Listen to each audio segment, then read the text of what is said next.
नमस्कार दोस्तों, मैं केसी साहू सर आज आप लोगों के लिए गणित के दो बहुत ही महत्वपूर्ण सवाल लेकर आया हूं और ये दोनों ही सवाल बहुत ही मजेदार तरीके से आप बना सकते हैं। लेकिन वीडियो को आप पूरा देखेंगे ना तो बहुत आसानी से इस प्रकार के प्रश्नों को हल करना सीख भी जाएंगे। जी हां दोस्तों, तो इस प्रश्न को ध्यान से देखिए और इस प्रश्न के आधार पर आपको इसके दो उत्तर मुझे कमेंट करके बताना है। तो पहले इस प्रश्न को ध्यान से सुन लीजिए। आपको क्या करना है, वह संख्या बताना है, मतलब वह संख्या ज्ञात कीजिए जिसको यदि हम 3 से 5 से 7 से और 9 से भाग दें तो शेष फल क्रमशः 1, 3, 5 और 7 बचे। मतलब यहां पर जो संख्या हमें जो दिखाई दे रहा है वो सभी संख्या जो है क्या है, विषम संख्या है। और यहां पर जो संख्या दिख रहा है वो भी विषम संख्या है। इसका मतलब यह है हमें वह संख्या ज्ञात करना है जिसको 3, 5, 7 और 9 से भाग दें तो शेष फल 1, 3, 5 और 7 ही बचे। लेकिन आपको दो संख्या बताना है। वो कौन कौन सा संख्या बताना है? एक तो इसी शर्तों के आधार पर आपको सबसे छोटी संख्या बताना है। सबसे छोटी संख्या कौन सा होगा जिसको यदि हम इन तीनों संख्या से भाग दें तो शेष फल 1, 3, 5 और 7 ही बचे। लेकिन यहां पर आपको 4 अंकों की एक ऐसी संख्या बताना है जो सबसे बड़ी संख्या हो, मतलब 4 अंकों की सबसे बड़ी संख्या बताना है जिसको हम क्या करें, इसी परिस्थितियों में मतलब 3, 5, 7 और 9 से ही भाग देंगे तब भी शेष फल जो है 1, 3, 5 और 7 ही बचे। तो चलिए वीडियो को थोड़ी देर के लिए आप यहीं पर रोक दीजिए और इन प्रश्नों के आधार पर मुझे आपको दो ही शब्द को भेजना है, मतलब दो ही अंक बताने हैं। एक 3 अंकों का होगा निश्चित रूप से और एक जो है 4 अंकों का होगा। तो आप लोग मुझे कमेंट करके जरूर बताइएगा। थोड़ा बहुत क्लू तो मैंने यहां पर भी दे दिया कि यहां पर 3 अंकों की संख्या होगा। इसके बाद एक प्रश्न और है जो कि अलग ही टाइप का है और इस प्रकार के प्रश्नों को बनाने का जो तरीका होता है वो बहुत ही यूनिक होता है। इस प्रश्न को ध्यान से देखिए। इसमें क्या कहा जा रहा है, 3 अंकों की वह संख्या ज्ञात करना है ना, जिसे हम 2, 5, 9 और 11 से भाग दें। तो यहां पर ना हर परिस्थिति में देखिए शेष फल कितना बचे बोल रहा है, 1 ही बचेगा। मतलब यहां पर शेष फल 1 ही बच रहा है। तब हम क्या करेंगे, तो निश्चित रूप से इस प्रकार के प्रश्नों को बनाना बहुत ही सरल होता है। लेकिन इससे पहले हम उस प्रश्न को बना लेते हैं, ठीक है। तो चलिए उस प्रश्न को बहुत सरल तरह से बनाते हैं। तो देखिए इस प्रश्न को बनाने के लिए हमें यह तो याद रखना है कि हमें 3, 5, 7 और 9 को लेना है और शेष फल क्या करना है, 1, 3, 5 और 7 बचना चाहिए। हमें पहले छोटी संख्या निकालना है, फिर 4 अंकों की सबसे बड़ी संख्या हम निकाल देंगे, ठीक है। तो चलिए हम इसके लिए अगला पेज ले लेते हैं और यहां पर इस प्रकार के प्रश्नों को आप जब भी बनाएं, यहां पर संख्या जरूरी नहीं कि यही हो, आप कोई भी संख्या लेकर के बहुत सारे प्रश्नों को बना सकते हैं। तो सबसे पहले क्या करना होगा, जो भी संख्या आपको दिया है, जैसे हमें कौन सा दिया गया था, 3 दिया था, 5 दिया था, 7 दिया था और 9 दिया था। और ये कह रहा था कि जब हम भाग देंगे कोई भी संख्या, अभी हमने संख्या ज्ञात नहीं किया है, मान लीजिए वो संख्या x है तो इस x को यदि हम 3 से भाग दें तो शेष फल कितना बचेगा, 1 बचेगा। और इसी x को हम 5 से भाग दें तो शेष फल कितना बचेगा, 3 बचेगा। इसी x को हम 7 से भाग दें तो शेष फल कितना बचेगा, 5 बचेगा। और इसी x को यदि हम किससे भाग दें, 9 से भाग देते हैं तो शेष फल कितना बचेगा, 7 बचेगा। ये नियम है। तो ये जो संख्या दिख रहा है वो शेष फल है, ध्यान दीजिएगा ये शेष फल है। तो हम क्या करेंगे, जो भी संख्या से भाग देने के लिए कहा जा रहा है और जो शेष फल बच रहा है उसको हम क्या कर देंगे, माइनस कर देंगे। जैसे ही माइनस करेंगे तो हमें एक संख्या प्राप्त होगा। यहां पर 2 मिलेगा, यहां पर भी 2 मिल रहा है, यहां पर भी 2 मिल रहा है, यहां पर भी 2 मिल रहा है। जब ये संख्या बराबर हो जाए, ध्यान दीजिएगा, ये संख्या यदि बराबर आ जाता है तो आपका काम हो गया। कैसे, देखिए ये जितने बार में बराबर हुआ है तो हमने ये घटाने की संख्या कितनी बार किया है, 1 बार ही किया है। अर्थात हमारा उत्तर बहुत आसानी से आ जाएगा। हमको ये याद रख लेना है कि वो बराबर संख्या कौन सा है, 2 है और ये कितने बार में आया है, 1 बार में आया है। अब आपको इस प्रक्रिया को कैसे करना मैं आपको बताते जा रहा हूं, ध्यान से देखते जाइएगा। इसको हम यहां पर रख देते हैं, ठीक है। अब इसको हम हल कैसे करेंगे, तो इसको तो मिटा देते हैं। अब हमें वो संख्या ज्ञात करना है, हालांकि हमें 2 संख्या बताना होगा, ठीक है। तो अब हम क्या करेंगे, इन्हीं संख्याओं का, ये जो संख्या हमने लिख रखे हैं इन्हीं संख्याओं का हमें क्या करना पड़ेगा, एलसीएम निकालना पड़ेगा।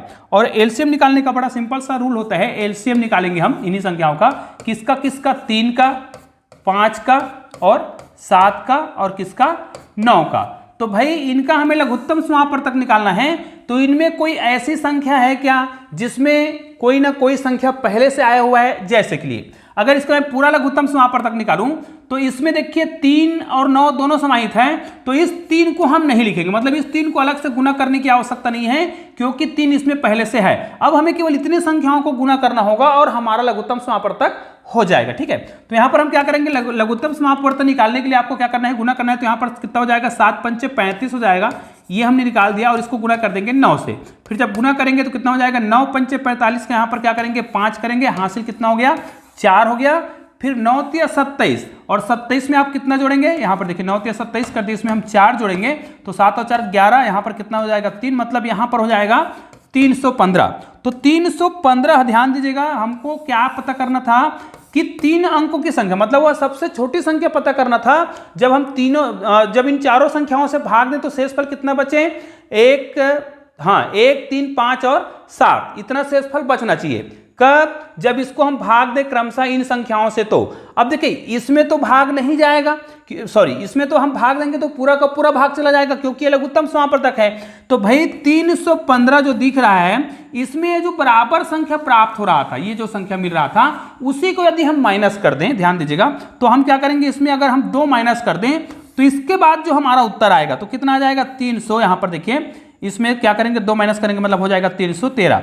मतलब 313 वह सबसे छोटी संख्या है जिसको हम इन चारों संख्या से भाग देंगे ना तो शेषफल क्रमशः 3 से भाग देंगे तो 1 जाएगा, 1 शेष बचेगा, 5 से देंगे तो 3 बचेगा, 7 से भाग देंगे तो 5 बचेगा और 9 से भाग देंगे तो 7 शेष बचेगा। और चलिए इसको मैं प्रूफ कर भी देता हूं थोड़ा सा भाग देके, उसके बाद मैं बताऊंगा इसका बड़ा संख्या हम कैसे प्राप्त करेंगे। तो इतने भाग को तो मैं पहले डिलीट कर देता हूं हमें, क्योंकि पता चल गया है कि वो कौन सा संख्या है। ठीक है, तो एलसीएम निकालने का तरीका आप अलग अलग तरीके से निकाल सकते हैं। यहाँ पर मैंने जो भी तरीका बताया इसके अलावा भी कई तरीके होते हैं एलसीएम निकालने के।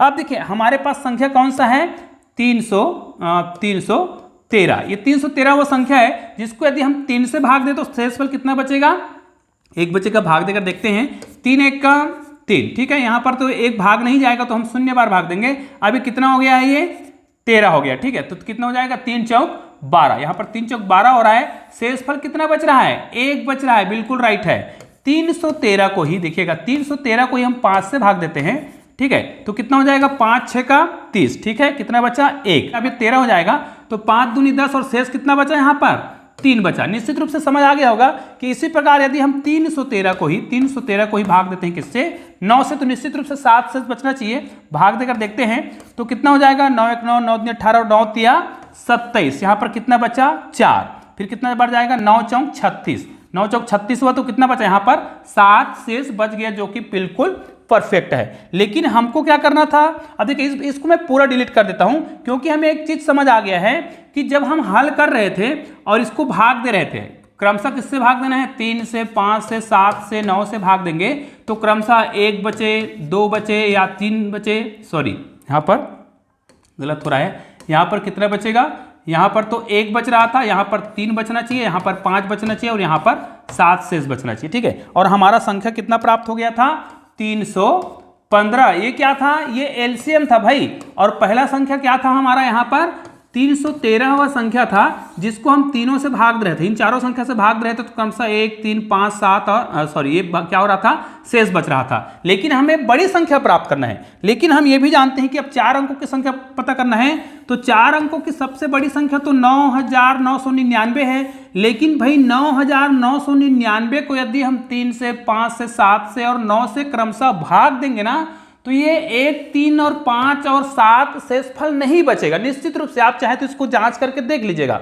हमें तो वह संख्या पता करना है जिसको हम भाग देंगे ना, और वही बड़ी संख्या, अर्थात ये जो संख्या है जस्ट इनसे छोटी संख्या होगा, मतलब इसके करीब का संख्या होगा। तो हमें यहीं से, क्योंकि हमको पता है कि 315 जो है क्या है, एलसीएम है, लघुत्तम समापवर्तक है इन चारों संख्याओं का। ठीक है, अब इसी को यदि हम कुछ ऐसी संख्या से गुना करें जो बिल्कुल इसके नजदीक ले आए तो निश्चित रूप से, चलो मैं आपको कोशिश करके बता रहा हूं कि यदि इसको हम 30 से गुना करते हैं, मैं रफ कर रहा हूं भाई, ध्यान दीजिएगा, रफ करके आपको पता करना बता रहा हूं। जैसे इसको मैं 30 से गुना करूंगा तो 0 आएगा, 5 या 15 का 5 आएगा, हासिल 1 हो जाएगा। फिर 3 1 कम 3 और कितना हो रहा है 4 होगा, और 3 तिया 9। ये कितना हो रहा है 9450, जो कि इनसे बहुत छोटा हो रहा है। मतलब हम क्या करेंगे, इसको थोड़ा सा एक संख्या और बढ़ा देते हैं। मतलब यदि इसको हम क्या करें 30 से ना करके 31 से गुना करें, करके देखते हैं तो 31 से गुना करेंगे तो यहाँ पर तो ये संख्या पुनः सेम आ जाएगा। उसके बाद क्या करेंगे, एक संख्या नीचे करके लिखेंगे तो एक संख्या छोड़कर लिखते हैं, तो 3 पंचे 15 का 5 हो जाएगा, है ना। 3 पंचे 15 का 5 हासिल है, और 3 एक कम 3 और कितना हो रहा है 4 हो रहा है, और 3 तिया 9। अब इसको आप जोड़कर देख लीजिए, यहाँ पर आएगा 5 और यहाँ पर कितना हो रहा है 5 और 1 6 हो रहा है, और 4 और 3 कितना हो रहा है 7 हो रहा है, यहाँ पर इतना। अर्थात ये वह संख्या है, ध्यान दीजिएगा, ऐसा नहीं कि ये उत्तर आ गया है, उत्तर अभी नहीं आया है। उत्तर कितना आ रहा है, ये 97 मतलब 9765 वह संख्या है, मतलब ये एलसीएम है कहा जाए। लेकिन ये बड़ी संख्या है। शुरुआत में एलसीएम कितना लिए थे 315, लेकिन हम इसको उत्तर लाने के लिए हमने इसमें क्या किया था 2 माइनस किया था, तब हमें वो संख्या प्राप्त हुआ था जिससे हम क्रमशः भाग दे रहे थे, तो शेषफल इतना बच रहा था। अब ये भी क्या है, इन्हीं सभी संख्याओं का लघुत्तम समापवर्तक, लेकिन बड़ी संख्या है, लघुत्तम समापवर्तक तो नहीं है। मतलब ये भी क्या है, इन संख्याओं का गुणज है, गुना करने पर ये क्या हो जाएगा, प्राप्त हो जाएगा। इसका मतलब है यदि इसी संख्या में हम क्या कर दे, केवल और केवल 2 माइनस कर दे। क्योंकि हम 2 क्यों माइनस करते हैं, मैंने अभी आपको बताया था कि जो समान संख्या आया था लास्ट में उसको हमको माइनस करना है। इसको माइनस करेंगे तो हमारा उत्तर आ जाएगा 976, और अगर 5 में हम 2 माइनस करें तो 3। तो दोस्तों ये वो बड़ी संख्या है, 4 अंकों की सबसे बड़ी संख्या है, जिसको यदि हम 3, 5, 7 और 9 से भाग देंगे ना तो क्रमशः शेषफल 1, 3, 5 और 7 ही बचेगा, ये तय है। एक उदाहरण के माध्यम से एक बार भाग देकर मैं बता देता हूं, उत्तर तो हमें याद हो चुका है। इतने भाग को हम डिलीट कर देते हैं पहले, ठीक है, इतने भाग को ही डिलीट करेंगे ताकि इसको रहने दें, है ना। फिर उसके बाद हमें संख्या याद हो गया है, कौन सा संख्या है 9763वां संख्या है, तो हम यहाँ पर लिख लेते हैं 9763वां संख्या है, जिसको इन चारों में से किसी भी संख्या से भाग दें तो शेषफल वही बचेगा जो इसके सामने में लिखा है। जैसे अगर इसको मैं 9 से भाग दूं तो शेषफल कितना बचना चाहिए, 7 बचना चाहिए। करके देखते हैं तो यहाँ पर 9 एक कम 9 हो जाएगा। अब ये 7 जो है 9 से छोटा है, भाग नहीं जाएगा, इसलिए हम क्या करेंगे, यहाँ पर शून्य बार देंगे पहले तो। अब ये 2 अंकों का बन गया है तो कितना हो जाएगा 9 8 72। यहाँ पर क्या करेंगे 9 8 72 करेंगे तो यहाँ पर 4 बचेगा। अब 4 बचा है तो हमें क्या करना पड़ेगा, भाग देना पड़ेगा, तो 9 चौक 36, 9 चौक 36 होगा। अर्थात हमने यहाँ पर भाग दिया तो हमारे पास यहाँ पर कितना शेष बचा, 9 चौक 36 से 43 था, तो कितना शेष बचेगा, टोटल शेष कितना बचा, 7 बचा, जो कि बिल्कुल परफेक्ट है। बाकी संख्या का उदाहरण आप लोग जांच कर लीजिएगा। अब चलिए उस प्रश्न को बनाते हैं जो बहुत ही सरल सा है, लेकिन ऐसा लगता है कि ये कठिन है। ऐसा प्रश्न जो है बिल्कुल भी कठिन नहीं होता है, जिसमें हर बार शेषफल एक ही संख्या बचे। जब भी आपको ऐसा कहा जाए कि शेषफल एक प्रकार का ही संख्या बचेगा ना, तो आपको क्या करना है, जितना शेषफल बचने के लिए कहा जा रहा हो उतने संख्या को उसमें जोड़ देंगे। लेकिन ये भी याद रखना है भाई, वो न्यूनतम संख्या को आप देख लेना है। जैसे यहाँ पर देखिए 2 लिखा हुआ है, क्योंकि ये भाग दे देगा 2 से, तो इसमें एक अधिकतम शेष बचेगा और 2 शेष नहीं बचेगा, क्योंकि छोटी संख्या 2 है, मतलब 2 से तो भाग चला ही जाएगा। तो इसको हम हल कैसे करेंगे, तो आप देखिए इसको हल करने का बड़ा सिंपल सा तरीका है। इसका आपको क्या कर लेना है, एलसीएम निकाल लेना है, और ये उनसे कई गुना सरल है। कब सरल है, जब शेषफल एक ही प्रकार का संख्या बचे तब आप क्या करेंगे। तो इनको आपको क्या करना है, एलसीएम निकालने के लिए 2 गुणित 5 करेंगे, फिर 9 गुणित 11 करेंगे, मतलब सभी को एक साथ गुना कर देंगे, क्योंकि इसमें ऐसा कोई भी संख्या जो है कॉमन नहीं हो रहा है, मतलब कोई भी संख्या किसी अन्य संख्या में समाहित नहीं है, मतलब इन सभी संख्याओं को हमें गुना करना पड़ेगा। तो यहाँ पर क्या करेंगे, इसको गुना कर देते हैं, इसको हम करते हैं 5 दूनी 10, और इसको गुना करते हैं 11 या 99, ठीक है। फिर इसको गुना करेंगे तो 990 हो जाएगा। तो भाई 990 वो संख्या नहीं है, 990 को यदि हम भाग देते हैं ना 2 से तो पूरा का पूरा भाग चला जाएगा, 5 से भी पूरा का पूरा भाग चला जाएगा, 9 से भी पूरा का पूरा भाग चला जाएगा, और 11 से भी पूरा का पूरा भाग चला जाएगा। लेकिन हमें ऐसी संख्या लेना है जो इन संख्याओं से भाग दे तो केवल एक ही शेष बचे। तो भाई जब 990 जो है भाग देने पर पूरा का पूरा भाग चला जा रहा है, तो इसी में यदि हम 1 जोड़ देंगे ना, तो जो नया संख्या प्राप्त होगा वो इन सभी संख्याओं से जब हम भाग देंगे ना, तो शेषफल कितना बचेगा, 1 ही बचेगा, क्योंकि हमने यहाँ पर केवल 1 ही जोड़ा है। तो इस प्रकार के ट्रिक का प्रयोग आप बहुत आसानी से कर सकते हैं। तो दोस्तों निश्चित रूप से यह प्रश्न आपको बहुत आसानी से समझ आया होगा। तो इस वीडियो को अधिक से अधिक शेयर कीजिएगा, और दोस्तों ऐसे ही शानदार वीडियो देखना चाहते हैं तो बगल में आपको 2 शानदार वीडियो दिखाई दे रहा है, किसी भी वीडियो को क्लिक कीजिएगा और एक शानदार वीडियो का आनंद लीजिए। चलिए दोस्तों मिलते हैं एक और बेहतरीन वीडियो के साथ, तब तक के लिए जय हिंद जय भारत।